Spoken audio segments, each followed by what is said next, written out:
What's up, bro? I'm going to talk to you about this specific example that will help you understand how human relations work and how you can be better and more effective at making people think the way you think, making people understand the way you feel, and making people love you, like you, and cherish you.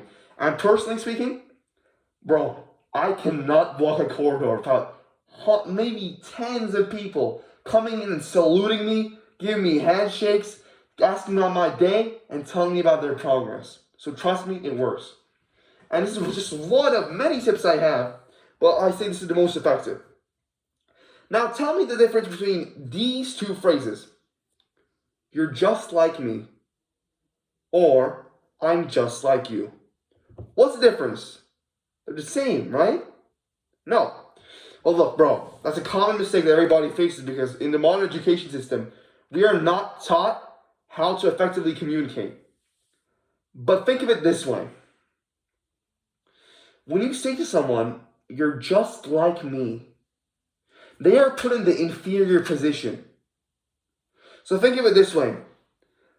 When you say, I'm like a lion, is the lion the superior thing or are you the superior thing? Well, you should be the superior thing. But in this example, what's happening is that because you're likening the other person to yourself, you are making yourself the center of the conversation, and you're also making yourself the center of the attention. But everybody loves being the center. So if instead, and you're saying the exact same information, you say, I'm just like you, or instead of saying I'm just like you, which degrades you then, you can say, we're so alike. Now, the difference is a few words, but it goes from degrading and making the other person feel inferior and alienated, and they actually feel like they're not like you, because they believe that. So especially if it's a person who already believes they're superior to you, if you tell them, you're just like me, they're not going to believe that even more, and they're going to hate you even more, and belittle you even more, and see you as lower. But he says if you say, we're so alike, we think the same way. I really love the way you thought about that, and I like to say that I think the same way too. We're so alike in this aspect. So, and this goes on to another trick that I will tell you, which will change everything fundamentally, which is always look for similarities when talking to people. Never look for differences. When you're talking to someone, the second you find a similarity, bring that in. Close the deal, and get that similarity to forge a connection between that person, to forge a bond. If you focus on differences like, oh, you like running, I don't like to run.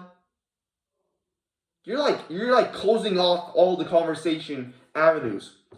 Instead, if the person says, oh, I like running, you can say to them, hey, I like doing XYZ workout, I really enjoy that. Or, I want to get running. Or, wow, even if you don't like running, which is a BS excuse not to run, but anyways, let's think you have that belief that you don't like running, blah, blah, blah. Instead, if you just say, wow, I admire you and respect you so much for having the discipline to do that. I could never imagine that. Look, your brain is going to have resistance, but your brain never has the correct answers because your brain wants the comfort zone, what's most comfortable.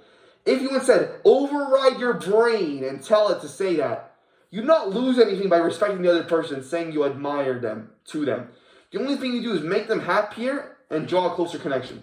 So the second you say that, they're going to love you, man. You're going to be homies forever. They're going to remember you. You're going to be forging a bond. They're not going to think of you as that guy in aisle 17, that guy in cubicle 2. They're going to think that's John. He's a good guy. I like John. If somebody tries to talk behind your back, they're saying, oh, John is this, John is that. I just said, you know what? I don't know, guys. John's a pretty nice guy. I don't think he'd do that. That gives you insurance. So work on this. And it won't be easy, but you have to break that mental barrier. And it'll work. Remember, there is no other way.